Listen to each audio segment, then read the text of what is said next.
जगदानंद कन्नाय पूर्णतातिहराय च जगधीताय कुष्टाय गोविंदाय नमो नमः गोविंदाय नमो नमः श्री हरि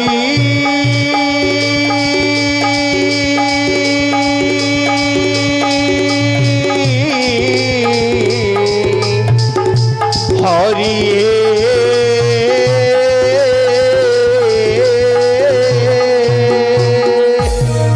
ओंकार बिंदु संयुक्त नित्यो ध्यायन्ति योगिनः ओंकार बिंदु संयुक्त नित्यो ध्यायन्ति योगिनः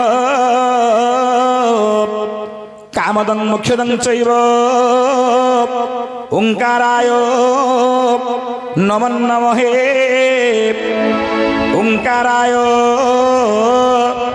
नमो नमः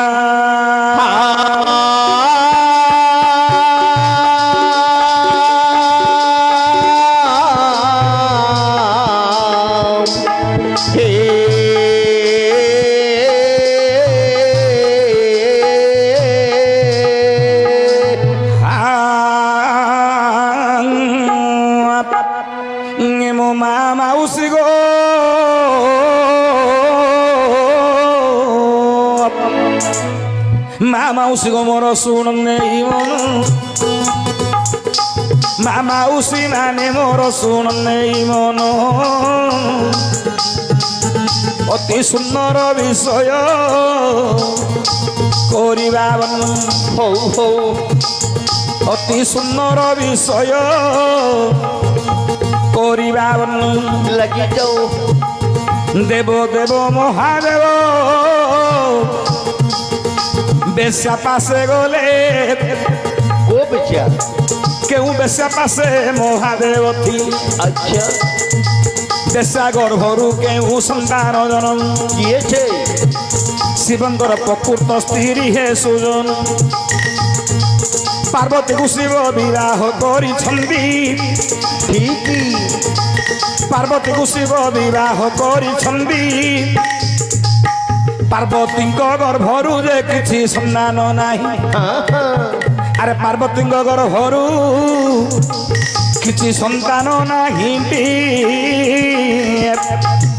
उलारे ओ शास्त्र कहिला पुत्र थे क्रयते भार्यं पुत्र पिंडं प्रयोजनं गोटे पुरुष गोटे स्त्री की काहे ग्रहण करे पैसा पाई ना ना ना ना ना पुत्र थे क्रयते आग काल रे पुरुष माने गोटे स्त्री को किणी किरी आनुथुले वर्तमान से जुग आसी पहुंचला झील मानकर भाव रहा झील मान को किणिकी अणा हो तुम्हें जदि बिक्री हो झील जदि तुमको डिमांड देदेला ताहले तुम उपयुक्त संतान प्राप्त हो नहीं शास्त्र कहिला पुत्र थे क्रयते भार्यं पुत्र पिंडं प्रयोजनं अच्छा गोटे स्त्री की गोटे नारी गोटे पुरुष कहीं किणिकी आने रे कहीं ना से नारीटा को आसी पत्नी रूप में ग्रहण करे तार ओरसरु संतान जन्म हेले तार गर्भरु संतान जन्म हेले आम पितृपुरुष को से उद्धार करिवो पितृपुरुष को पिंड प्रदान करिवो अच्छा तेणु करी गोटे पुरुष गोटे नारी को ग्रहण करे शिव विचार कले मु गोटे स्त्री की ग्रहण कली सत किंतु मोर स्त्री गर्भरु कि संतान जन्म है ना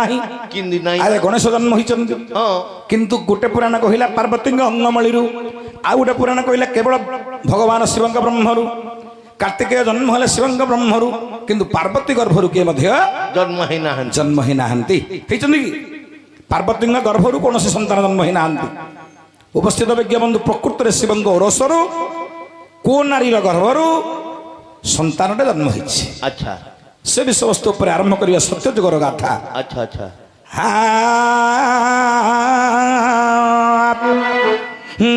माउसी माने मो नंदे शुण माउसी माने मो नंदे शुण सत्य जुगे थिला एक नारी रत बेश्यावृत्ति रे काटुथिला दिन आगो मा बेश्यावृत्ति रे काटुथिला दिन प्रत्येक दिन पर पुरुषंग जान পর পুরুষ কুয়ে নারী করে অঙ্গদান পর পুরুষ কুয়ে নারী করে অঙ্গদান প্রত্যেক দিন এ নারীটি পর পুরুষ ମାନଙ୍କୁ অঙ্গদান করে আচ্ছা সে নারীর নাম ହେଲା বাবুরে নর্মদা নর্মদা নামনি বেশ্যারে জগতরে ଥିଲା বেশ্যা পড়ারে বাবুরে ନର୍ମଦା ରହୁଥିଲା ଭଲା ବେଶ୍ୟା ପଡ଼ାରେ ନର୍ମଦା ରହୁଥିଲା আচ্ছা ହେଲେ ବେଶ୍ୟା ପଡ଼ାରେ ରହି ପରପୁରୁଷ ପ୍ରତି ଆସକ୍ତ ହୁଏ ଆଚ୍ଛା ଆଚ୍ଛା ହେଲେ ଆଗ କାଳରେ କ'ଣ ହଉଥିଲା ଜାଣିଛୁ ରେ ପୁଅ କଣ ହଉଥିଲା ଏମିତି ଦେଖା ଶିଖାରେ ପୁରୁଷମାନେ ବେଶ୍ୟା ପାଖକୁ ଯାଉନଥିଲେ ଆଉ ସବୁ ଲୁଚିକିରି ଗୁପ୍ତରେ ଯିବେ ବେଶ୍ୟା ନିକଟକୁ ବଡ଼ ଘର ଲୋକ ହୋଇଥିଲେ ମଧ୍ୟ ଲୁଚିକିରି ବେଶ୍ୟାମାନଙ୍କ ନିକଟକୁ ଯାଆନ୍ତି ବେଶ୍ୟା ବୋଲି ଗୋଟେ ପଡ଼ା ଥିବ ପଡ଼ା ବୋଲେ ସାହି ବେଶ୍ୟା ସାହିରେ କେବଳ ନାରୀମାନେ ଏକା ରହିବେ ଆମର ଯେମିତି ଭୁବନେଶ୍ୱରରେ ଅଛି ଆପଣମାନେ ଜାଣିଥିବେ ବେଶ୍ୟା ସାହିଟେ ମାଳି ସାହି ବୋଲି ତାକୁ ସମସ୍ତେ କହନ୍ତି ସେମିତି ଗୋଟେ ସାହି ଥିବ ବେଶ୍ୟା ପଡ଼ା ବୋଲି ଗୋଟେ ପଡ଼ା ରହିବ ସେ ପଡ଼ାରେ କେବଳ ବେଶ୍ୟା ନାରୀମାନେ ବାସ କରିବେ ଅନ୍ୟ ଭଲ ନାରୀମାନେ ବାସ କରିବେ ନାହିଁ ଆଚ୍ଛା ନର୍ମଦା ନାମନୀ ବେଶ୍ୟା ସେ ପଡ଼ାରେ ବାସ କରୁଥିଲା ପ୍ରତ୍ୟେକ ଦିନ ପରପୁରୁଷକୁ ଅଙ୍ଗଦାନ କରୁଥିଲା ରାତ୍ର ସମୟ ହେଲେ ପୁରୁଷମାନେ ଲୁଚି ଛପି ଆସିବେ ନର୍ମଦା ସହିତ ରାତ୍ରି ଯାପନ କରିବେ ନର୍ମଦା ତାଙ୍କୁ ଅଙ୍ଗଦାନ କରିବ ହେଲେ ଉଲାରେ ଓ ଦେଖିବାକୁ ଅତ୍ୟନ୍ତ ସୁନ୍ଦରୀରେ ଜାଣ ରମ୍ବା ଅପସରା ମେନକା ଉର୍ବଶୀରେ ନୁହିବେ ଭାର୍ଜନ ଆଚ୍ଛା କୌଣସି ଦେବୀ କନ୍ୟା ମାନେ ମଧ୍ୟ ତା ସହିତ ସମାନ ହୋଇପାରିବେ ନାହିଁ ନାହିଁ ଏତେ ସୁନ୍ଦର ସେ ନାରୀ ଦେଖିବାକୁ ଅତ୍ୟନ୍ତ ସୁନ୍ଦରୀ ହେଲେ ଦିନକର ଘଟଣା କ'ଣ ହୋଇଛି ରେ ବାବା କଣ ହୋଇଛି ସବୁବେଳେ କ'ଣ ସମାନ ଯିବ ନା ନା କେତେବେଳେ କ'ଣ ହବ କିଏ କହିପାରିବ ଯତ ଧାତା ଲଲାଟ ବଡ଼ ଲିଖିତଂ ତତ୍କ୍ରମାନୁସାରେ ଫଳଂ ଯାହାର କପାଳରେ ଯାହା ଲେଖା ଥିବ ସେ ତାକୁ ଭୋଗ କରିବାକୁ ବାଧ୍ୟ ନିଶ୍ଚୟ ହେଲେ ଉଲାରେ ମୁଁ ତତେ ଗୋଟେ କଥାଟେ କହୁଛି ଶୁଣେ କଣ କପାଳ ଲେଖା ପାଇଁ କିଏ ଦାୟୀ ଜାଣିଛୁ ବାବା ଆଜ୍ଞା କପାଳରେ ତ ଲେଖା ହୁଏ ଯତ ଧାତା ଲଲାଟ ବଡ଼ ଲିଖିତଂ ତତ୍କ୍ରମାନୁସାରେ ଫଳଂ ଏ ଯୋଉ କପାଳରେ ଲେଖା ହୁଏ କପାଳ ଲେଖିବା ପାଇଁ କେତେବେଳେ ଲେଖା ହୁଏ ମୁଁ କପାଳ ଲେଖା ପାଇଁ ଦାୟୀ କିଏ ମୁଁ ଜାଣିଛି ତୁ ଜାଣିଛୁ ହଁ କପାଳରେ କେତେବେଳେ ଲେଖା ହଉଛି କାଇଁ କହିଲୁ ସକାଳ 6ଟାକୁ ଶୁଣେ ଉଲା ଗୋଟେ ସନ୍ତାନଟେ ମଦ୍ୟପି ହେଇଗଲା ଚୋରି ବୃତ୍ତି କରି ସଂସାରରେ ବାପା ମାର ନିନ୍ଦା ଦେଲା ଗୋଟେ ନାରୀ ଯଦି ଦୁଶ୍ଚରିତ୍ରା ହେଇଗଲା ଏଥିପାଇଁ ଦାୟୀ କିଏ କିଏ ଆମେ ସମସ୍ତେ ଭଗବାନଙ୍କୁ ଦାୟୀ କରୁଛେ ହଁ ଆମେ ସମସ୍ତେ ତ ଭଗବାନଙ୍କୁ ଦାୟୀ କରୁଛେ ଭଗବାନ ଏଥିପାଇଁ ଦାୟୀ ନୁହନ୍ତି ଆଉ ଏଥିପାଇଁ ଦାୟୀ କିଏ ଆଜ୍ଞା କିଏ ଦେଖନ୍ତୁ କିଏ ଦାୟୀ ମୁଁ କହୁଛି ପୁରାଣ ମାଧ୍ୟମରେ ହେଲେ ଉଲାରେ ଓ ପ୍ରକୃତରେ କପାଳରେ ଲେଖା ହୁଏ କେତେବେଳେ କେତେବେଳେ ଆରେ ନାରୀ ପୁରୁଷର ସଙ୍ଗମ କାଳର ନାରୀ ପୁରୁଷ ସଙ୍ଗମ କାଳର ପୁରୁଷର ବ୍ରହ୍ମ ରହେ ନାରୀ ଗର୍ଭର ହଉ ହଉ ପୁରୁଷର ବ୍ରହ୍ମ ବିନ୍ଦୁ ସ୍ଫଳିତ ହୁଇ ଠିକ ପୁରୁଷର ବ୍ରହ୍ମ ବିନ୍ଦୁ ସ୍ଫଳିତ ହୁଇ ନାରୀ ଗର୍ଭରେ ସେ ବ୍ରହ୍ମର ହୋଇ ସେତେବେଳେ ଯେଉଁ ବେଳା ଲଗ୍ନ ହୋଇଥିବ ଆରେ ସେତେବେଳେ ଯେଉଁ ବେଳା ଲଗ୍ନ ହୋଇଥିବ କପାଳରେ ବିଧାତା ଯେ ପୁଣି ଲେଖିବ ହଉ ହଉ ଶୁଣନ୍ତୁ ଆହେ ମୋର ପଣ୍ଡିତ ଜନ ଲାଗି ଯାଉ କପାଳ ଲେଖାକୁ କେ ଦାୟୀ ଏବେ ଶୁଣ ହଁ ହଁ ଆରେ କପାଳ ଲେଖାକୁ ରେ ଦାୟୀ ନୁହନ୍ତି ନାରାୟଣ କପାଳ ଲେଖାକୁ ରେ ଦାୟୀ ନୁହନ୍ତି ନାରାୟଣ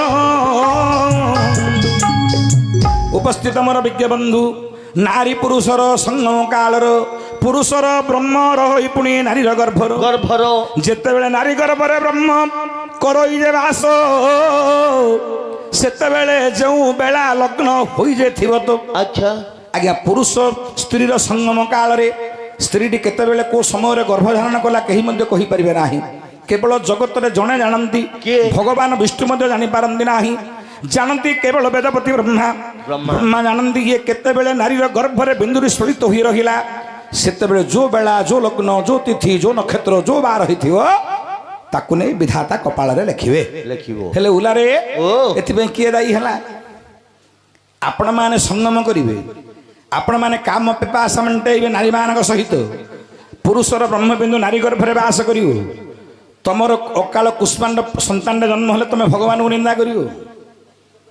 ତମେ କାମ ସୁଖ ପାଇଁ ଦାହିକ ସୁଖ ପାଇଁ ଯେଉଁ ପ୍ରକାର ନାରୀମାନଙ୍କ ସହିତ ସହବାସ କରୁଛ, ସେ ବ୍ରହ୍ମବିନ୍ଦୁ ସ୍ଥଳିତ ହୋଇ ନାରୀ ଗର୍ଭରେ ବାସ କରେ। ତାକୁ ଧରିକିରି ବେଳା ଲଗ୍ନ ତିଥି ନକ୍ଷତ୍ର ବିଚାର କରିବାକୁ ହବ।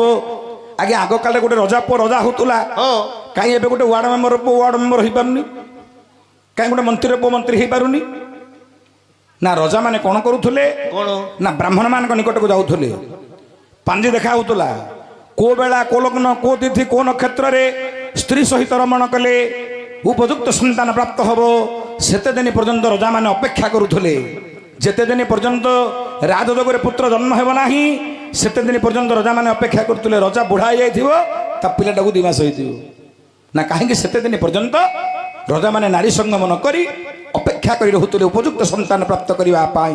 ହେଲେ ଉଲାରେ ତୁମେ ତ ବେଳା ଲଗ୍ନ ତିଥି ନକ୍ଷତ୍ର ମାନିଲନି, ପ୍ରତ୍ୟେକ ଦିନ ନାରୀ ସଙ୍ଗମ କଲ, ଆଉ ତୁମର ଭଲ ସନ୍ତାନଟେ କେମିତି ଜନ୍ମ ହବ? ଓଲା ନାରୀ ସଙ୍ଗମ କରିବାର ଗୋଟେ ନିୟମ ଅଛି। କ'ଣ ନିୟମ? ନାରୀର ସଙ୍ଗମ କରିବା ଗୋଟେ ନିୟମ ଅଛି। କି ନିୟମ? କୋଉ ଯୁଗରେ କେତେ ଦିନ ନାରୀ ସଙ୍ଗମ ଥିଲା? ଆଚ୍ଛା ଆଚ୍ଛା, ଶାସ୍ତ୍ର କ'ଣ କହିଲା ରେ? କ'ଣ? କୋଉ ଯୁଗରେ କେତେ ଦିନ ନାରୀ ସଙ୍ଗମ ଥିଲା? କ'ଣ?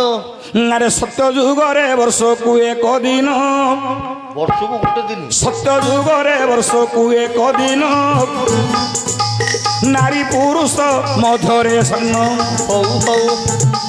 ତ୍ରେତୟାରେ ତାହାରେ 3 ଦିନ ହେଲା, ଦ୍ୱାପର ଯୁଗରେ 7 ଦିନ ହେଲା। ହଉ ହଉ। କଳି ଯୁଗରେ ବର୍ଷକୁ 12 ଦିନ, କଳି ଯୁଗରେ ବର୍ଷକୁ 12 ଦିନ, ନାରୀ ପୁରୁଷ ମଧ୍ୟରେ ସଙ୍ଗ। ଆଚ୍ଛା, ନାରୀ ପୁରୁଷ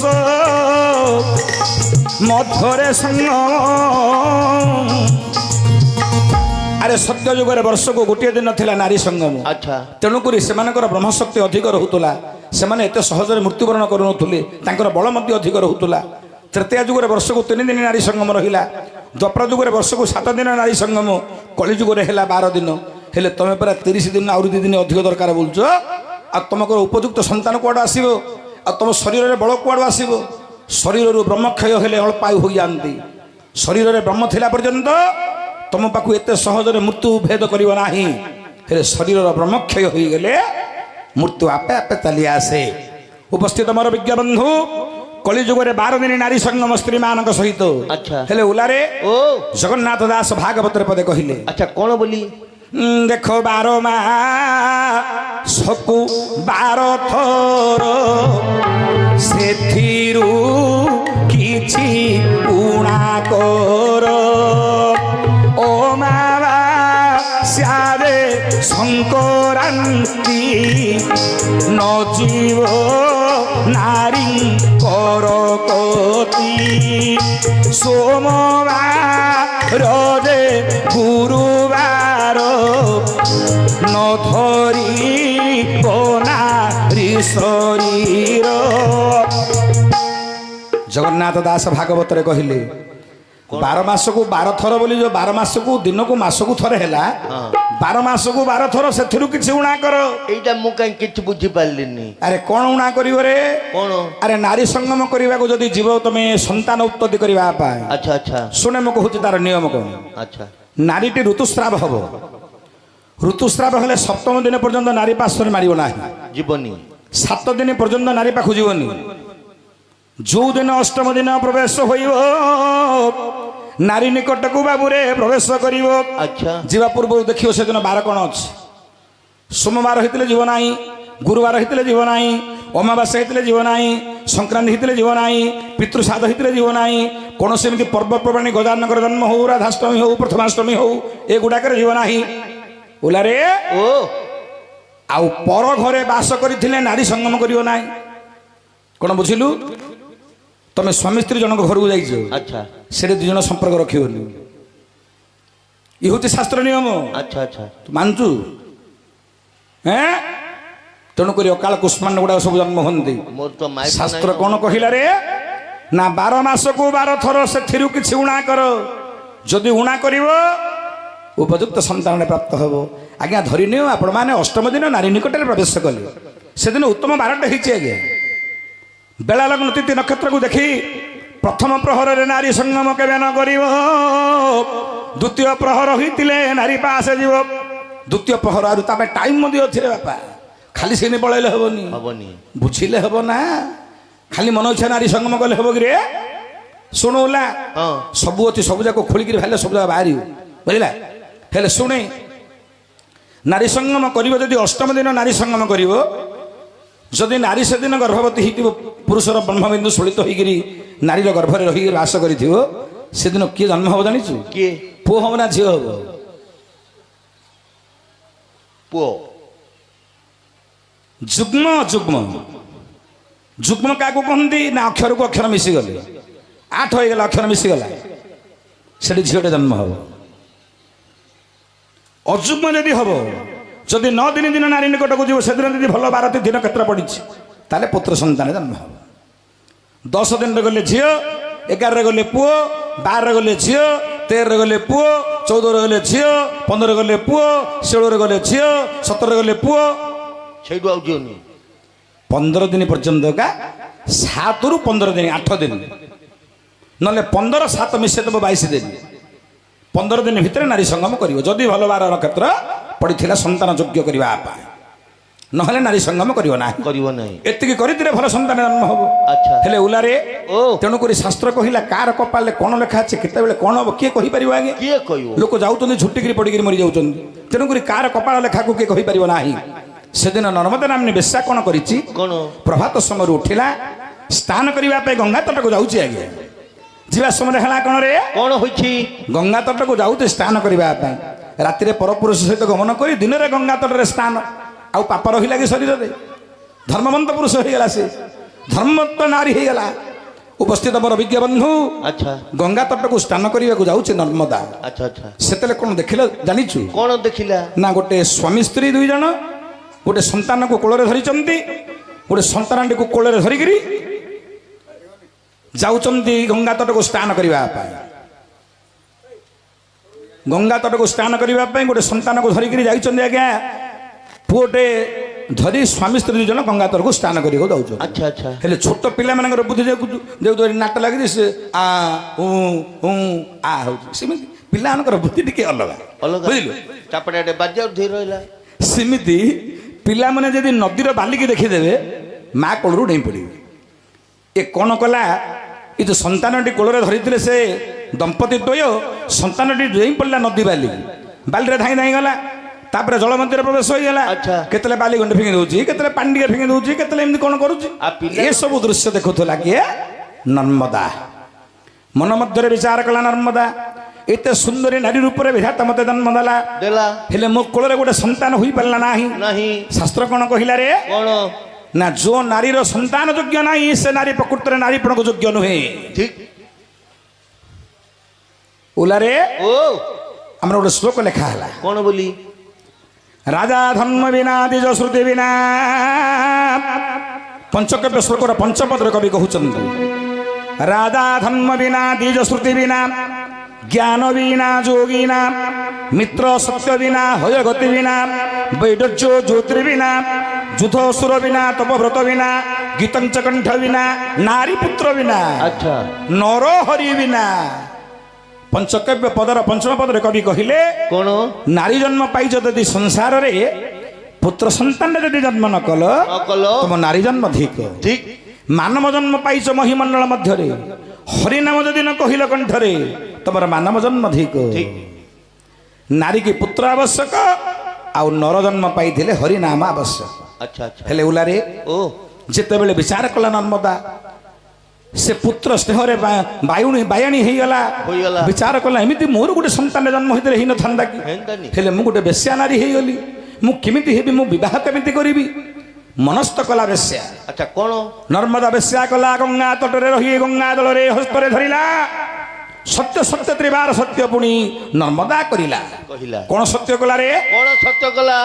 কালি প্রভাতরে যার মুখকু দেখিবি, প্রথম পুরুষর মু তাকু পতি রূপে দে বরিবি।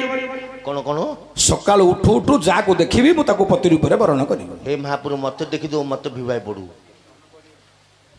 ওলারে ও ততে দেখিলে কিয়ে বাহা হব কইলু? ଗୋଟେ 80 ବର୍ଷର ବୁଢ଼ୀ ଯଦି ତୋ ପାଖକୁ ଆଇଲେ ବୋଧେ ତୋତେ ବାହା ହେବାକୁ ଇଚ୍ଛା କରିବନି। କାହିଁ ତୋର ଦାନ୍ତ ନାହିଁ, ଦାନ୍ତ ନାହିଁ ତୋତେ କିଏ ବାହା ହେବ କହୁନୁ?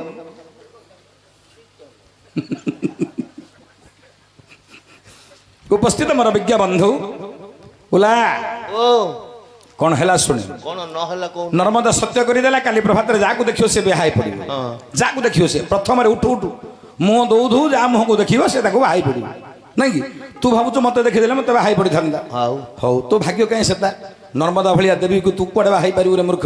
ତୁ ଗୋଟେ ମାନବ ଶରୀର ମାନବ ଦେବୀ ମାନଙ୍କୁ ଏମିତି ଲୋଭ କରିବା ମହାପାପରେ ପୁଅ। ଗୋଟେ ଦେବୀ କନ୍ୟାକୁ କଣ ଲୋଭ କରୁଛୁ? ମତେ ମାଇପ ହେଇ ତୋର ମାଇପ ହେଇକି ରହିବେ ନର୍ମଦା। ଭାକୁଡ଼ା ଶଳା ନେଇକି ଦେବୀରେ ପୁଅ କଥା ଜାଣିଛୁ ନା? ବେଶିଆ ପରା ସିଏ ସେ ଗୋଟେ ଦେବୀ। ସିଏ ଦେବି ହଁ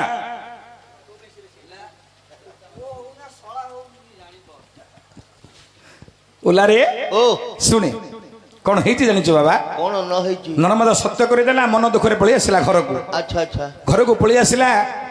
ଧୀରେ ଧୀରେ ଦିନ ଗଡ଼ି ଗଡ଼ି ଗଲା। ସନ୍ଧ୍ୟା ସମୟ ପ୍ରବେଶ ହେଲା। ସନ୍ଧ୍ୟା ସମୟ ପ୍ରବେଶ କରି ଯୁବକ ମାନେ ପୁରୁଷ ମାନେ ଲାଇନ ଲଗେଇଲେ। ଇଏ ଆଉ କବାଟ ଖୋଲୁନି, ମନ ଦୁଃଖରେ ଅଛି, କାଲିକି ବାହା ହବ। ଶପଥ କରିଛି ବେଶ କାଲିକି ମୁଁ ଯାହାକୁ ଦେଖିବି ତାକୁ ବାହା ହେବି। ଓଲାରେ ଏ ଗୋଟେ ଚରିତ୍ର 4 ଘଣ୍ଟାର ପାଠ ଆଜ୍ଞା। ଏ ଗୋଟିଏ ଚରିତ୍ର 4 ଘଣ୍ଟାର ପାଠ। ତଥାପି ଏତେ ସମୟ କହିହେବନି, ମୁଁ ଟିକେ ସର୍ଟ କରିକି ପଳଉଛି ହେଲା। ହେଲେ ଓଲା ଓ ସେ ଶୁଣିଛନ୍ତି ବୋଲି ପଚାରିଛନ୍ତି ଆଜି, ନହେଲେ ପଚାରି ନଥାନ୍ତେ। ଆମର ଶୁଣିଛନ୍ତି ବୋଲି ସେ ମତେ ପଚାରିଛନ୍ତି ଏଇଟା ହେଲା। ଉପସ୍ଥିତ ବିଜ୍ଞ ବନ୍ଧୁ ଏବଂ ତ ସମୟରେ ନର୍ମଦା ଶୟନ କରିଛି। ପରପୁରୁଷ ମାନେ କବାଟ ବାଡ଼ଉଛନ୍ତି, ଆଉ ଖୋଲୁନି, କାଲିକି ବାହା ହବ କେନେ ଗୋଟେ ପରପୁରୁଷ ସହିତ ଆଉ ସେ ସମ୍ପର୍କ ରଖିବ। ଯେତେବେଳେ ଧୀରେ ଧୀରେ ରାତି ବଢ଼ି ବଢ଼ି ଗଲା, ଦେବସଭାରେ ସମସ୍ତେ ଆଲୋଚନା କଲେ। ଆଳୁ ଚଣା ଯଦି ଗୋଟେ ବେଶ୍ୟା ବାରମ୍ବାର ବାରମ୍ବାର ପରପୁରୁଷ ନିକଟକୁ ଗମନ କରିଥିବ, ସିଏ ଯଦି ବିବାହ କରିବ, ତାର ଗର୍ଭରେ ଯଦି ଗୋଟିଏ ପୁରୁଷର ବ୍ରହ୍ମ ରହି ସେ ଗର୍ଭବତୀ ହେଇଯିବ ତାହେଲେ ସେ ମହାସତୀରେ ପରିଣତ ହେବ। ଆଉ ବେଶିଆ ହବନି। ତାକୁ କୌଣସି ସତୀ ନାରୀ ସମକକ୍ଷ ହୋଇପାରିବେ ନାହିଁ। ଦେବତା ମାନେ ବିଚାର କଲେ କରିବା କ'ଣ? ଯଦି ଇଏ ସତୀ ହେଇଯିବ, ଇନ୍ଦ୍ର ବୋଇଲେ ମୋ ପୁତୁରା ଧରିକିରି ପଳେଇବ। ଆଜ୍ଞା ଇନ୍ଦ୍ରକୁ ସବୁବେଳେ ତାଙ୍କର ପଦବୀ ଭୟ।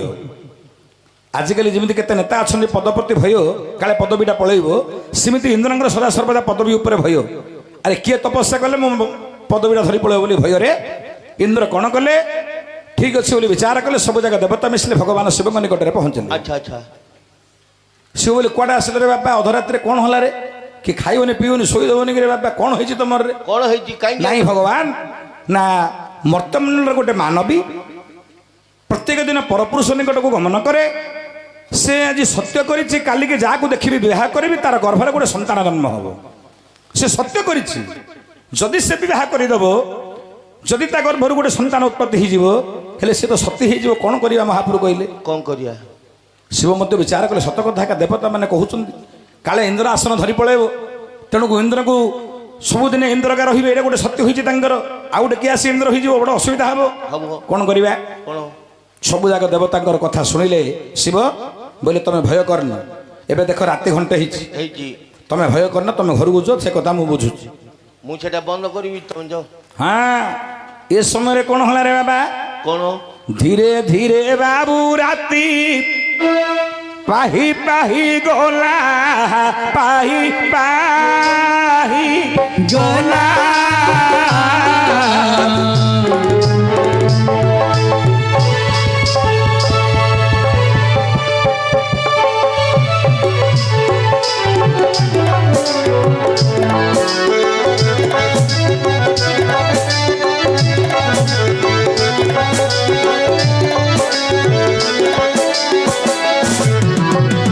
ଏ ସମये ମହାଦେବ ବିଚାରନ୍ତି ଭଲା, ବିଚାରନ୍ତି ଭଲା।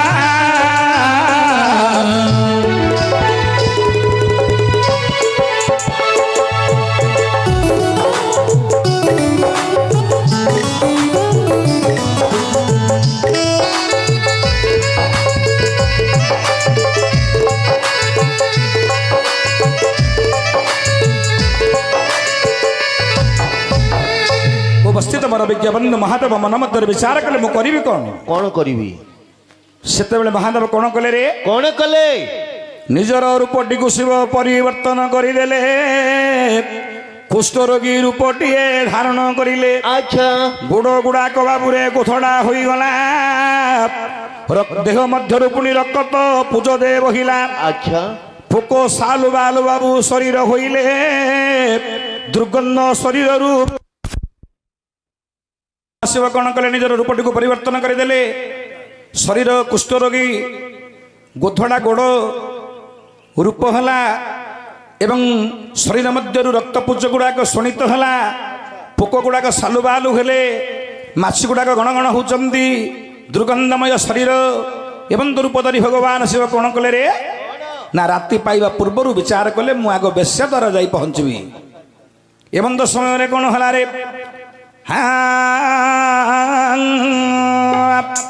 ଆରେ ଭଗବାନ ଶିବ ଏମନ୍ତ ମନେ ଭାଳି।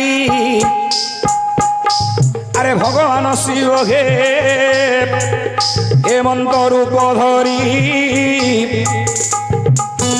দেশা দ্বার দেশরে রে মিলিলে সত্তরি হৌ হৌ শয়ন করি চন্ডী মহাদেব গান। দুর্গন্ধ শরীররু আসে বহন।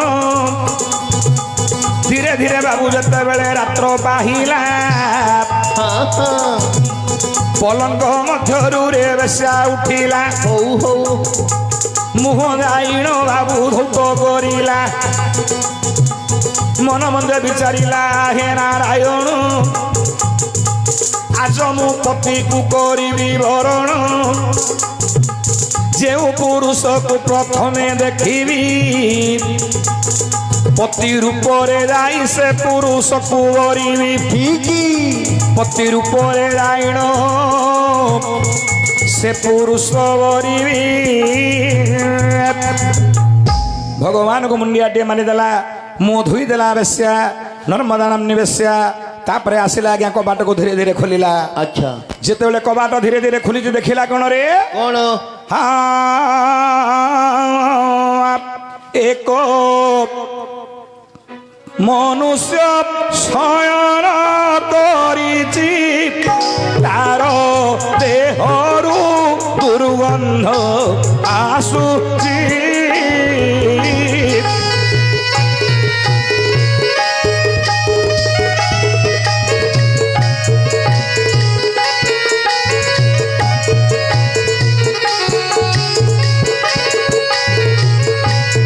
ଯେତେବେଳେ କବାଟ ଖୋଲିଦେଲା ବେଶ୍ୟା ଦେଖିଲା ଗୋଟେ ପୁରୁଷ ଶୟନ କରିଛି। আচ্ছা ଦେହରୁ ଦୁର୍ଗନ୍ଧ। ଆରେ କୁକୁରଟେ ମରିଗଲେ 7 ଦିନ 8 ଦିନ ହେଲେ ଯେମିତି ଦୁର୍ଗନ୍ଧ ଆସେ ସେ ପ୍ରକାର ଦୁର୍ଗନ୍ଧ ଆସୁଛି ସେଇ ମାନେ ପୁରୁଷ ଶରୀର ମଧ୍ୟରୁ। আচ্ছা ଦେହ ସାରା ପୋକ ସାଲୁବାଲୁ ହେଉଛନ୍ତି। ରକ୍ତ ପୁଜ ଗୁଡ଼ାକ ଶୋଣିତ ହେଉଛି। ମାଛି ଗୁଡ଼ାକ ଗଣ ଗଣ ହେଉଛନ୍ତି। ଗୋଡ଼ ଗୁଡ଼ାକ ଗୋଧଡ଼ା କୁଷ୍ଠ ରୋଗୀଟିଏ ଶୟନ କରିଛି ଦତ୍ତ ଦାଣ୍ଡ ଦ୍ୱାରରେ। ঠিক ନର୍ମଦା ବିଚାର କଲା ହୋଇରେ ବିଧାତା ଶେଷରେ ମୋର କପାଳରେ ଏପରି ପୁରୁଷଟିକୁ ପତି ରୂପରେ ବର୍ଣ୍ଣ କରିବାକୁ ମୋତେ ବାଧ୍ୟ କରିଦେଲୁ। ଏମିତି ଗୋଟେ ଥିଲା ହେଲେ ମୁଁ ସତ୍ୟ କରିଛି ଶିବ ଯିବାର ଉଦ୍ଦେଶ୍ୟ କଣରେ କଣ ନା ମୁଁ ଏମିତି ରୂପଟିକୁ ଧରିକିରି ଗଲେ ଆଉ ନର୍ମଦା ବିବାହ କରିବନି। କାହିଁକି ନା ଗୋଟେ କୁଷ୍ଠରୋଗୀ କିଏ କେନେ ବାହା ହବ ଆଜ୍ଞା? ଗୋଟେ ଏତେ ସୁନ୍ଦରୀ ନାରୀ ତାକୁ କାହିଁକି ଗୋଟେ କୁଷ୍ଠରୋଗୀକୁ ବାହା ହବ ଗୋଟେ ସୁନ୍ଦରୀ ନାରୀ? ଶିବ ବିଚାର କରିଛନ୍ତି ମୁଁ ଏମିତି ରୂପଟା ଧରିକିରି ଗଲେ ସେ ନର୍ମଦା ତାର ପଥଭ୍ରଷ୍ଟ ହେଇଯିବ। ପୁଣି ଘରକୁ ପଳେଇବ ସତ୍ୟ ଭଗ୍ନ ହେଇଯିବ। ଯେମିତି ବେଶ୍ୟାବୃତ୍ତି ଥିଲା ସେମିତି ବେଶ୍ୟାବୃତ୍ତି କରିବ। ଆଉ ଥରେ କରିବ। ନର୍ମଦା ବିଚାର କଲା ମୁଁ ସତ୍ୟ କରିଛି। ଆଚ୍ଛା ଯେମିତି ହେଲେ ମଧ୍ୟ ଏ କୁଷ୍ଠ ରୋଗୀ ଯଦି ମୋର କପାଳରେ ଅଛି ପତି ରୂପରେ ବରଣ କରିବା ପାଇଁ ୟାକୁ ମୁଁ ପତି ରୂପରେ ବରଣ କରିବି। ଏବଂ ତ ବିଚାର କରି ନର୍ମଦା କଣ କଲା ରେ କଣ ଆରେ ଶିବଙ୍କ ପାଶରେ ଆସି ବସିଗଲା। କାନି ପଣନ୍ତରେ ପୂଜକୁ ବଛିଲା। ରକ୍ତ ପୂଜ ପୋଛିଲା ରେ ରାଣ। ମାଛି ଗୁଡ଼ାକ ଓଡ଼େଇଲା ବହନ। ଶୁଣନ୍ତୁ ଆଗେ ମୋ ପଣ୍ଡିତ ଶୁଣନ୍ତୁ ଆଗେ ମୋ ପଣ୍ଡିତ ଜନ। ଉପସ୍ଥିତ ମୋର ବିଜ୍ଞ ବନ୍ଧୁ ଯେତେବେଳେ ନର୍ମଦା ବିଚାର କଲା ଯେମିତି ହେଲେ ମଧ୍ୟ ମୋତେ ଆକୁ ପତି ରୂପରେ ବରଣ କରିବା ଆକୁ ହବ। ମୁଁ ସତ୍ୟ କରିଛି ମୋର ତ କପାଳରେ ଲେଖା ଅଛି ଗୋଟେ କୁଷ୍ଠ ରୋଗୀକୁ ମୁଁ ପତି ରୂପରେ ବରଣ କରିବି। ଆସି ପାଖରେ ବସି ପଡ଼ିଲା। କାନି ପଳନ୍ତରେ ପୂଜ ରକ୍ତ ଗୁଡ଼ାକ ପୋଛୁଛି। ହାତରେ ପୋକ ଗୁଡ଼ାକ ବାଛୁଛି। କାନି ପଳନ୍ତରେ ଅଡ଼େଇ ଦେଉଛି ମାଛି ଗୁଡ଼ାକ। ମନରେ ବିଚାର କରୁଛି ମୋର ତ କପାଳରେ ଏହା ଅଛି ନା ଅଛି। ମତେ ଭୋଗ କରିବାକୁ ହବ ଏମନ୍ତ ବିଚାର କରି ଭାବୁଛି ଆକୁ ମତେ ଘର ମଧ୍ୟକୁ ନେବାକୁ ହବ ହେଲେ ଏକୁଟିଆ ତ ଟେକି ଟେକି ନେଇ ପାରିବନି 2-4 ଜଣ ବେଶ୍ୟାକୁ ଡାକିଲା ଆରେ ଶିବଙ୍କୁ ଟେକି ଟେକି ନେଇ ରେ ପଲଙ୍କରେ ଶୁଆଇ ନ ଦେଲା ଆଚ୍ଛା ପଲଙ୍କ ମଧ୍ୟରେ ଶୁଆଇ ଦେଲା ଭଗବାନ ଶିବଙ୍କୁ ଦେଖନ୍ତୁ ଭଗବାନ ଶିବ ରହିଲେ ବେଶ୍ୟାର ପଲଙ୍କର ଭଗବାନ ଶିବ ଆଜି ରହିଗଲେ ବେଶ୍ୟା ପଲଙ୍କ ମଧ୍ୟରେ ଏମନ୍ତ ସମୟରେ କଣ ହେଲା ରେ ବାବା କଣ ବେଶ୍ୟା ସେବା ଶୁଶ୍ରା କରି କେମିତି ଶିବଙ୍କୁ ଭଲ କରିବ ସେ ଉପାୟରେ ଲାଗିଲା ଆଚ୍ଛା ଆଚ୍ଛା ବହୁତ ଟଙ୍କା ପଇସା ଖର୍ଚ୍ଚ କଲା ବହୁତ ବୈଦ୍ୟମାନଙ୍କୁ ଡାକିଲା ତଥାପି ଶିବ ଭଲ ହଉନାହାନ୍ତି ଯେତେ ହେଲେ ମଧ୍ୟ ରକତ ବାହାରୁଛି ପୁଜ ବାହାରୁଛି ପୋକ ବାହାରୁଛି କେତେ ଚେଷ୍ଟା କଲା ବେଶ୍ୟା ତଥାପି ଶିବଙ୍କର ଶରୀର ଅର୍ଥାତ୍ ସିଏ ତ ବିଚାର କରୁଛି ମୋ ସ୍ୱାମୀ ବୋଲି ସ୍ୱାମୀର ଦେହ ଆଉ ଭଲ ହେଲାନି ଏମନ୍ତ ସମୟରେ ଦେବତା ମାନଙ୍କ ମଧ୍ୟରେ ଚିନ୍ତା ପଡିଗଲା ଆଚ୍ଛା ଆଚ୍ଛା ହରେ ଯୋଉ ଭଗବାନଙ୍କୁ ପଠେଇଲେ ନର୍ମଦାର ବାହାଘରଟାକୁ ବନ୍ଦ କରିବାକୁ ଇଏ ଭଗବାନ ଗଲେ କଣ ତା ଘରେ ରହିଗଲେଣି ଖଟରେ ଶୋଇଲେଣି କରିବା କଣ ରେ ଭଗବାନ ଶିବ ଯଦି ନ ଆଇବେ ପାର୍ବତୀ ଯଦି ଏ କଥା ଜାଣିଦେବେ ଆମର ଦେବତା ବୈଶ ଲୋପ କରିଦେବେ ଯେମିତି ହେଲେ ମଧ୍ୟ ଆମେ ତାକୁ ଆଣିବାକୁ ପଡିବ କଣ କଲେ ନା ସମସ୍ତେ ବସିକି ଗୋଟେ ସଭା କଲେ ମିଟିଂଟେ କଲେ ଆଚ୍ଛା ଆଚ୍ଛା ସଭାଟେ କଣ ଡିସାଇଡ୍ ହେଲା କହିଲେ ଧର୍ମ ଆମର ଧନନ୍ତରୀ ଅଛନ୍ତି ସ୍ୱର୍ଗର ବାଦ୍ୟ ଆଚ୍ଛା ସ୍ୱର୍ଗର ବାଦ୍ୟ ହଉଛନ୍ତି ଧନନ୍ତରୀ ଠିକ ସ୍ୱର୍ଗ ବାଦ୍ୟକୁ ଇନ୍ଦ୍ର ଆଦେଶ ଦେଲେ ତମେ ଜୀବ ମର୍ତ୍ତ୍ୟମଣ୍ଡଳକୁ ଭଗବାନ ଶିବ ଅଛନ୍ତି ବେଶ୍ୟାପୁରୀରେ ତାକୁ ଭଲ କରିକି ଶିବଙ୍କୁ ବେଗି ଧରିକିରି ଆସିବ ଧନନ୍ତରୀ ଆସିଲେ ରେ ବାବା ହେଲେ ଆସିଲେ ଯେ କେମିତି ଆସିଲେ ରେ କିପରି ଆରେ ବ୍ରାହ୍ମଣ ରୂପରେ ଧନନ୍ତରୀ ଗଲେ আরে ব্রাহ্মণ রূপরে ধনন্তরী গলে রে ধনন্তরী গলে যাই বেশ্যার দ্বারে সেই মিলি গলে হৌ হৌ যাই বেশ্যার দ্বারে সে হুমিলি গলে বেশ্যা দ্বারে ব্রাহ্মণ বেশরে পৌঁছি যাইছেন আচ্ছা ওলারে ও ଯିଏ ଯୋଉଟେ ଭୁଲ କାମ କରିବ ସେଇଟା ବ୍ରାହ୍ମଣ ବେଶରେ ଏକା ସେ ଯିବ ଦେଖେ ରାବଣ ଗଲା ସୀତାକୁ ଚୋରିବାକୁ ବ୍ରାହ୍ମଣ ବେଶରେ ଗଲା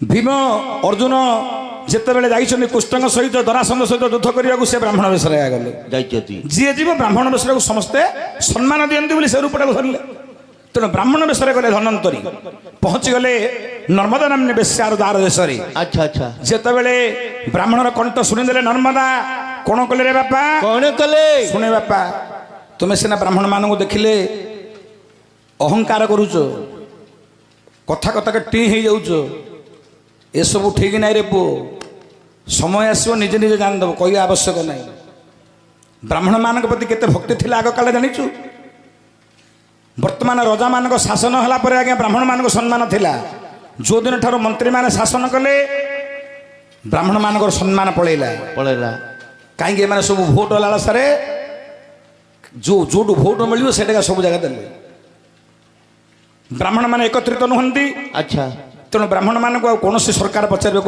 ପଚାରୁନାହାନ୍ତି ଯିଏକି ଜଗତର ଶ୍ରେଷ୍ଠ ବ୍ରାହ୍ମଣ ଯୋଉ ବ୍ରାହ୍ମଣ ମାନଙ୍କ ଦ୍ୱାରା ସଂସାର ପରିଚାଳିତ ସେ ବ୍ରାହ୍ମଣ ମାନଙ୍କୁ କିଏ ପଚାରୁନାହାନ୍ତି ଓଲାରେ ନବୀନ ପଟ୍ଟନାୟକ ମୁଖ୍ୟମନ୍ତ୍ରୀ ଥିଲେ ଦାମରାଉତ ଥରେ ବ୍ରାହ୍ମଣ ମାନଙ୍କ ପ୍ରତି ଟିକେ ପଦେ କହିଦେଲୁ କିରି ସାଙ୍ଗେ ସାଙ୍ଗୁ ତାକୁ ବିତାଡ଼ିତ କରିଦେଲେ ନବୀନ ବାବୁ ମାନେ ବ୍ରାହ୍ମଣ ପ୍ରତି ଯାହାର ସମ୍ମାନ ଥିବା କଥା ଅଛି ବୁଝିଲୁ ସେମିତି ଲୋକ ଜଗତରେ ଜଗଜ୍ଜିତ ହେଇକି ରହିବ ତେଣୁକରି ଏତେ ବର୍ଷ ପର୍ଯ୍ୟନ୍ତ ଶାସନ କଲେ ବୁଝିଲୁ ନା ନାଇଁ ଓଲାରେ ଯେତେବେଳେ ପହଞ୍ଚି ଯାଇଛନ୍ତି ଧନନ୍ତରୀ ବ୍ରାହ୍ମଣ ବେଶରେ ନର୍ମଦା କଣ କଲା ଜାଣିଛୁ କଣ ଗୋଟେ ପିଢ଼ାଟେ ଧରିଲା ଗୋଟେ ପାଣି ଢାଳୁଟେ ଧରିଲା ଆସିଲା ବ୍ରାହ୍ମଣ ପାଖରେ ପହଞ୍ଚିଗଲା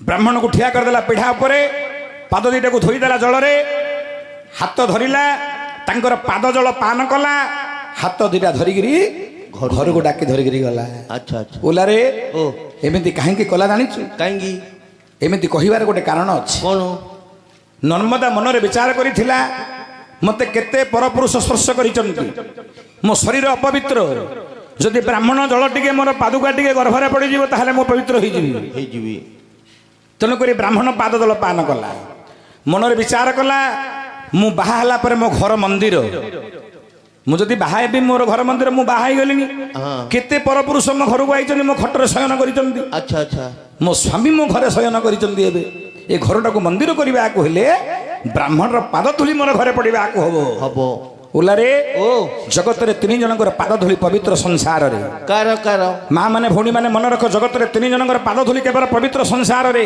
କାର କାର ସେ 3 ଜଣ କିଏ ରେ କିଏ ହଁ ଆରେ ବ୍ରାହ୍ମଣଙ୍କ ପାଦ ଧୂଳି ଜଗତେ ପ୍ରଧାନ୍ୟ ବ୍ରାହ୍ମଣଙ୍କ ପାଦ ଧୂଳି ଜଗତେ ପ୍ରଧାନ୍ୟ ବ୍ରାହ୍ମଣର ପାଦ ଧୂଳି ଗୃହରେ ପଡ଼ିଲେ ଜାନ ହଉ ହଉ ସେ ଗୃହ ବାବୁ ପବିତ୍ର ହୋଇ ଗୋମାତାଙ୍କ ପାଦ ଧୂଳି ଗୃହରେ ପଡ଼ଇ ଠିକି ସେ ଗୃହ ପୁଣି ପବିତ୍ର ଅଟଇ ଆଚ୍ଛା ସେ ଗୃହ ପୁଣି ପବିତ୍ର ଅଟଇ ଗୃହ ପବିତ୍ର ବ୍ରାହ୍ମଣ ମାନଙ୍କ ପାଦ ଧୂଳି ଗୃହରେ ପଡ଼ିଲେ ଗୃହ ପବିତ୍ର ଆଚ୍ଛା ଆଚ୍ଛା ଗୋମାତାଙ୍କର ଧୂଳି ଗୃହରେ ପଡ଼ିଲେ ଗୃହ ପବିତ୍ର ଆଚ୍ଛା ଛୋଟ ବାଳୁତ ମାନଙ୍କର ପାଦ ଧୂଳି ଗୃହରେ ପଡ଼ିଲେ ଗୃହ ପବିତ୍ର ହଁ 3 ଜଣଙ୍କର ପାଦ ଧୂଳି ଗୃହରେ ପଡ଼ିଲେ ଗୃହ ପବିତ୍ର ହୁଏ ଉପସ୍ଥିତ ମୋର ବିଜ୍ଞ ବନ୍ଧୁ ତେଣୁକରି ନର୍ମଦା କ'ଣ କଲା ବ୍ରାହ୍ମଣର ପାଦ ଧୂଳି ଗୃହରେ ପଡ଼ୁ ବୋଲି ଗୃହକୁ ପବିତ୍ର କରିବା ପାଇଁ ବ୍ରାହ୍ମଣକୁ ପାଛୋଟି ନେଲା ପରେ କ'ଣ ହେଲା ରେ ବାବା ଦେଖିଦେଲେ ଧନନ୍ତରୀ ପଲଙ୍କ ଉପରେ କେ ଜଣେ ଶୟନ କରିଛି ହଁ ଦୁର୍ଗନ୍ଧ ଆସୁଛି ସେଠୁ ମାଛି ଗୁଡ଼ାକ ଗଣ ଗଣ ହଉଛନ୍ତି ପୋକ ଜୋକ ଏତେ ସ୍ମେଲ ସେ ଘରେ ବସିବା ସମ୍ଭବପର ନୁହଁ ଆଚ୍ଛା ନର୍ମଦାକୁ କହୁଛନ୍ତି ବ୍ରାହ୍ମଣ ଜଣକ କଣ କହିଲେ ଝିଅ ଲୋ ଓ ସିଏ ଯୋଉ ପଲଙ୍କରେ ଶୟନ କରିଛନ୍ତି ମା ସିଏ ତୋର କ'ଣ ହେବେ ଲୋ ଝିଅ କ'ଣ ହେଇଛି ତାଙ୍କର ଝିଅ କହିଲୁ ଏତେ ଦୁର୍ଗନ୍ଧ ଆସୁଛି ଶରୀରରୁ ଖାଲି ଗନ୍ଧୁଛି ମାଛି ଗୁଡ଼ାକ ଗଣ ଗଣ ହଉଛନ୍ତି ମା କିଏ ସେମାନେ ମା କହିଲୁ କିଏ ସେ ତୋର କ'ଣ ହେବେ ସେତେବେଳେ ନର୍ମଦାରେ ବୋଲଇ ବଚନ ପତି ରୂପରେ ମୁଁ ତାହାଙ୍କୁ କରିଛି ବରଣ ଆଚ୍ଛା ମୁଁ ତାଙ୍କୁ ପତି ରୂପରେ ବରଣ କରିଛି ହେ ବ୍ରାହ୍ମଣ ଦେବତା ସେ ପରା ମୋର ସ୍ୱାମୀ ଦେବତା ସେ ମୋର ସ୍ୱାମୀ ବୋଲି କହିଦେଲା ଯେତେବେଳେ ନର୍ମଦା ଜଣକ କହୁଛନ୍ତି ବ୍ରାହ୍ମଣ ଜଣକ ଝିଅ ତୋ ସ୍ୱାମୀକି କୋଉଠି ଟିକେ ଦେଖେଇକିରି ଭଲ କରୁନୁ ମା ଏତେ ରୋଗରେ ଏତେ କଷ୍ଟ ସହିକିରି ତୋ ସ୍ୱାମୀ ପଡ଼ିଛନ୍ତି ପଲଙ୍କରେ ଟିକେ କୋଉଠି ଦେଖାଉନୁ ଖାଲି ଗନ୍ଧୁଛି ନର୍ମଦା କହିଲେ ହେ ବ୍ରାହ୍ମଣ ମୁଁ ବହୁତ ବୈଦ୍ୟମାନଙ୍କୁ ଦେଖେଇଲେଣି ମୋ ସ୍ୱାମୀ ଆଉ ଭଲ ହଉନାହାନ୍ତି ନା କ'ଣ କରିବି ମୁଁ କୁହନ୍ତୁ କଣ ସେତେବେଳେ ବ୍ରାହ୍ମଣ ଜଣକ କହିଲେ ଧନନ୍ତରୀ କହିଲେ ମା ମୋ କଥା ଟିକେ ମାନିବୁ ଝିଅ କଣ ମୋ କଥା ଯଦି ମାନିବୁ ତୋ ସ୍ୱାମୀଟା ଭଲ ହେଇଯିବ ଭଲ ହେଇଯିବ କ'ଣ କରିବି କହୁନ ମହାପ୍ରଭୁ କଣ କରିବା କୁହ ମୋ ସ୍ୱାମୀ ପାଇଁ ମୁଁ ସବୁ ଜାଗା ଦେଇଦେବାକୁ ପ୍ରସ୍ତୁତ ଅଛି ମୋ ଜୀବନ ଦେଇଦେବାକୁ ପ୍ରସ୍ତୁତ ଅଛି ହଁ କାହିଁକି ନା ପତି ପତନ ତ ତ୍ରାୟତେ ଇତି ହି ପତ୍ନୀ ଆଚ୍ଛା ଶ୍ଲୋକ କହିଲା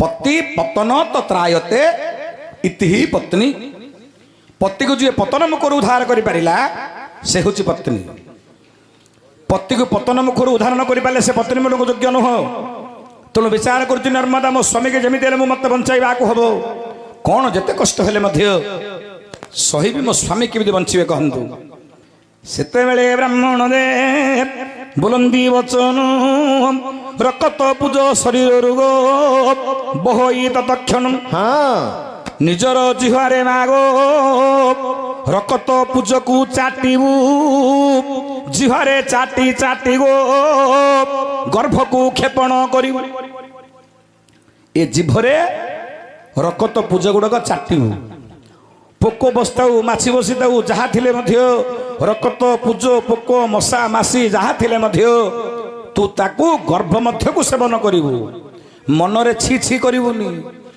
ମନରେ ଛି ଛି କାହାର କଲେ ତାହେଲେ ତୋର କର୍ମର ଫଳ ତତେ ମିଳିବ ନାହିଁ ଧର୍ମ ଫଳ ତତେ ପ୍ରାପ୍ତ ହେବ ନାହିଁ ତେଣୁ ତୋ ସ୍ୱାମୀକୁ ଯଦି ଭଲ କରିବାର ଅଛି ରକତ ପୂଜ ଜିଭରେ ଚାଟିବୁ 7 ଦିନ ପର୍ଯ୍ୟନ୍ତ ରକତ ପୂଜ ଗୁଡ଼ା ତଳେ ପକେଇବୁନି ଥୁମ୍ପିବନି ପେଟ ଭିତରକୁ ନେବୁ ଗର୍ଭ ମଧ୍ୟକୁ ନେଲେ ତୋ ସ୍ୱାମୀଟା ଭଲ ହେବେ ସେତେବେଳେ ଉପସ୍ଥିତ ମୋର ବିଜ୍ଞ ବନ୍ଧୁ ସେତେବେଳେ ବିଚାର କରୁଛି ନର୍ମଦା କଣ ଏତିକି ଯଦି କରିଦେଲେ ମୋ ସ୍ୱାମୀଟା ଭଲ ହେଇଯିବେ ଏତିକି କରିଦେଲେ ମୋର ଅସୁବିଧା କ'ଣ ଜିଭରେ ଟିକେ ଚାଟି ଦେବି ମୋତେ ଟିକେ କଷ୍ଟ ହବ ହେଲେ ହେଲା ମୋ ସ୍ୱାମୀ ନା ମୋ ସ୍ୱାମୀକି ବଞ୍ଚେଇବା ପାଇଁ ମୁଁ କ'ଣ ଏତିକି କରିପାରିବିନି କ'ଣ କଲା ସେତେବେଳେ ନର୍ମଦା ଆଜ୍ଞା ଚଟା ଆରମ୍ଭ କରି ଏତକ କହି ବ୍ରାହ୍ମଣ ଚାଲିଗଲେ ଧନନ୍ତରୀ ବିଚାର କଲେ ଧନନ୍ତରୀ ମୁଁ ଏମିତି କହିଦେବି ଯେ ସେ ଚାଟି ପାରିବନି। ଧନନ୍ତରୀ କହିବାର ଲକ୍ଷ୍ୟ ହେଲା ମୁଁ ଏମିତି କହିଲେ କୋଉ ନାରୀ ସେ ଘଇତା ହେଲେ ନହେଲେ ନାହିଁ ସେଟା ପୋକ ଜୋକ ରକତ କିଏ ଖାଇବ ହେ।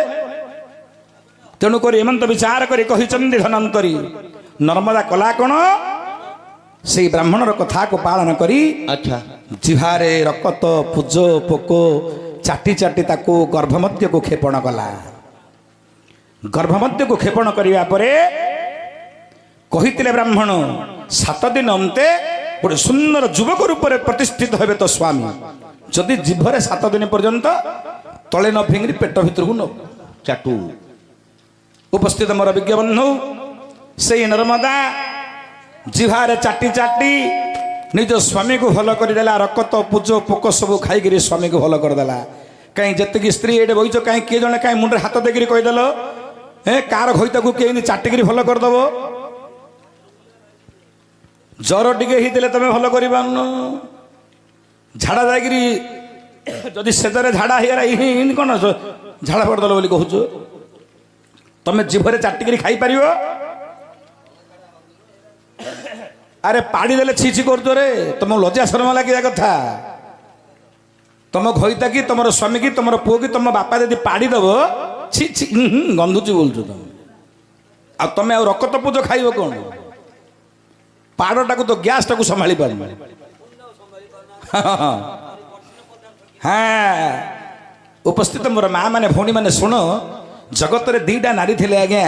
ସତ୍ୟ ଯୁଗରେ ଥିଲେ ନର୍ମଦା ଶିବଙ୍କୁ ଚାଟିକିରି ଭଲ କରିଥିଲେ। ଆଉ ଜଣେ ହଉଛନ୍ତି ତ୍ରେତୟାରେ ଗୋଟେ ନାରୀ ଥିଲେ ଆଜ୍ଞା। ସେ ତ୍ରେତୟାର ନାରୀଟା କିଏ ଜାଣିଛ? କୈକେୟୀ। ଆଜ୍ଞା ଦଶରଥଙ୍କର ଗୋଟେ ବଥ ହେଇଗଲା। ଏ ବଥଟା କ'ଣ କଲା ଆସ୍ତେ ଆସ୍ତେ ରହି ରହି ରହି ରହି ରହି ପୋଚକା ହେଇକିରି ପୋକ ହେଇଗଲା। କେତେ ଟଙ୍କା ପଇସା ଖର୍ଚ୍ଚ କଲେ କେତେ ବଦ୍ୟ ଆସିଲେ ଭଲ କରିପାରିଲେନି। ଦିନ ଗୋଟେ ବଦ୍ୟ ଆସିଲେ କହିଲେ ରାଜା କେତେ ପ୍ରକାର ଚେଷ୍ଟା କଲେ ତ ବଥୁଟା ଭଲ ହେଲାନି। ତମେ ଗୋଟେ କାମ କର ତମର 750ଟା ସ୍ତ୍ରୀ ଅଛନ୍ତି 750 ସ୍ତ୍ରୀ ତମର କହିଲେ ଗୋଟେ ସ୍ତ୍ରୀ କି କହିବ ଯଦି ଏ ବଥଟାକୁ ଚାଟି ପାରିବ ଚାଟି ଚାଟି ଚାଟି ଯଦି ସେ ଖାଇବ ତାହେଲେ ତମର ବଥଟା ଭଲ ହେଇଯିବ।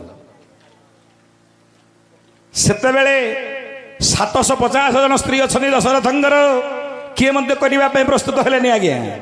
କୈକେୟୀ ବୋଇଲେ ମୋ ସ୍ୱାମୀ ପାଇଁ ମୁଁ ଏ କଷ୍ଟ ସହିବି। ମୋ ସ୍ୱାମୀର ବଥଟା ମୁଁ ଭଲ କରିବି। ଜିଭରେ ଚାଟି ଚାଟି ବଥର ରକତ ପୂଜ ଖାଇକିରି ଦଶରଥକୁ ଭଲ କରିଥିଲେ। ତେଣୁକରି ଦଶରଥ କହିଲେ ଠିକ୍ ଅଛି ମୁଁ ଗୋଟେ ବର ଦେବି। ଗୋଟେ ବଥ ହେଲା ବେଳକୁ ଗୋଟେ ବର ଦେଇଥିଲେ। ଆଉ ଯେତେବେଳେ ଯାଇଥିଲେ ସମ୍ବରାସୁର ସହିତ ଯୁଦ୍ଧ କରିବା ସମୟରେ ଆଉ ଗୋଟେ ବର ଦେଇଥିଲେ। 2ଟା ବର ଥିଲା। ତେଣୁକରି 2ଟା ବର ମାଗିଲେ। ଗୋଟେ ବର ପଠେଇଲେ ରାମଚନ୍ଦ୍ରକୁ 14 ବର୍ଷ ବନବାସ। ଆଉ ଗୋଟେ ବର ଭରତକୁ ରାଜା କରିବା ପାଇଁ କହିଲେ। ତେଣୁ ଏ 2ଟା ବର 2 ଜାଗାରେ ମିଳିଥିଲା। ବଥଟାକୁ ଚାଟିକିରି ଭଲ କରିଥିଲେ କୈକେୟୀ। ସତ୍ୟ ଯୁଗରେ ନର୍ମଦା ଯେତେବେଳେ ଭଲ ହେଇଗଲେ ଶିବ ଦୁହିଁଙ୍କ ମଧ୍ୟରେ ମିଳନ ହେଲା। ମିଳନ ହେଲା ପରେ କ'ଣ ହେଲା ଆଜ୍ଞା? ଆଜ୍ଞା ମାନବୀୟ ଲୀଳା କରନ୍ତି ସ୍ତ୍ରୀ ଲୋଚନ ମାନବ ଲୀଳା କରୁଛନ୍ତି ତ୍ରିଲୋଚନ। ନାରୀ ପୁରୁଷ ମଧ୍ୟରେ ହେଲା ସଙ୍ଗ ନାରୀ ପୁରୁଷ ମଧ୍ୟରେ ହେଲା ସଙ୍ଗ ଶିବଙ୍କର ବ୍ରହ୍ମ ନର୍ମଦା ଗର୍ଭରେ ରହିଲା। ସେତେବେଳେ ନର୍ମଦା ଗର୍ଭବତୀ ହେଲା। ଗୋଟିଏ ପୁତ୍ରକୁ ହେରନ ନେଲା। ସିନ୍ଧୁ ବୋଲିଣ ସେ ପୁତ୍ରର ନାମ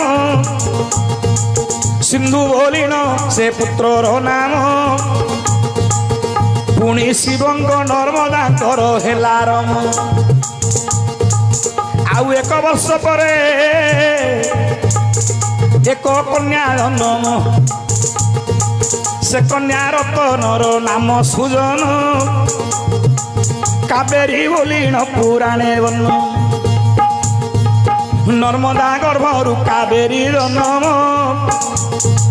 ଶିବଙ୍କ ରସୁ ହେଲେ ଉତ୍ତପନ। ଶିବଙ୍କ ରସୁ ହେଲେ ଉତ୍ତପନ। ଶିବଙ୍କ ଔରସରୁ ନର୍ମଦା ଗର୍ଭରୁ ପ୍ରଥମରେ ସିନ୍ଧୁ ବୋଲି ଗୋଟେ ପୁତ୍ର ଜନ୍ମ ହୋଇଥିଲା, ତାପରେ କାବେରୀ ବୋଲି ଗୋଟେ ପୁତ୍ର ଜନ୍ମ ହେଲା। ସେତେବେଳେ ଭଗବାନ ଶିବ ଚିନ୍ତା କଲେ ଏ ତିନି ଜଣଙ୍କୁ ତିନିଟା ନଦୀ ରୂପରେ ବହିର୍ଗଳିତ କରିଦେଲେ। ନର୍ମଦାକୁ ନର୍ମଦା ନଦୀ କଲେ, ସିନ୍ଧୁକୁ ସିନ୍ଧୁ ନଦୀ କଲେ, କାବେରୀକେ କାବେରୀ ନଦୀ କଲେ। ତେଣୁକରି ଆମର ସଂକଳ୍ପରେ ଗୋଟେ ମନ୍ତ୍ର ରହିଲା, ଗଙ୍ଗେ ଚ ଯମୁନେଶ୍ଚୈବ ଗୋଦାବରୀ ସରସ୍ୱତୀ ନର୍ମଦେ ସିନ୍ଧୁ କାବେରୀ ଜଳସ୍ୱିନୁ ସନ୍ନିଧିଂ କୁରୁ। ଆଚ୍ଛା ସଂକଳ୍ପ ସମୟରେ ବ୍ରାହ୍ମଣ ମାନେ ମନ୍ତ୍ରରେ ପାଠ କରନ୍ତି, ହଁ ଗଙ୍ଗେ ଚ ଯମୁନେଶ୍ଚୈବ ଗୋଦାବରୀ ସରସ୍ୱତୀ ନର୍ମଦେ ସିନ୍ଧୁ ଆଉ କାବେରୀ। ସାତୁରା ନଦୀ ହେଉଛି ଜଗତର ପ୍ରଧାନ୍ୟ ନଦୀ। ସେ ମଧ୍ୟରେ ରହିଲା ନର୍ମଦା, ସିନ୍ଧୁ ଆଉ କାବେରୀ। ଉତ୍ତରଟା ଠିକ ଠିକରେ କହିଲି, କ୍ଷମା କରି ମୋର ପଣ୍ଡିତ ବର୍ଗ।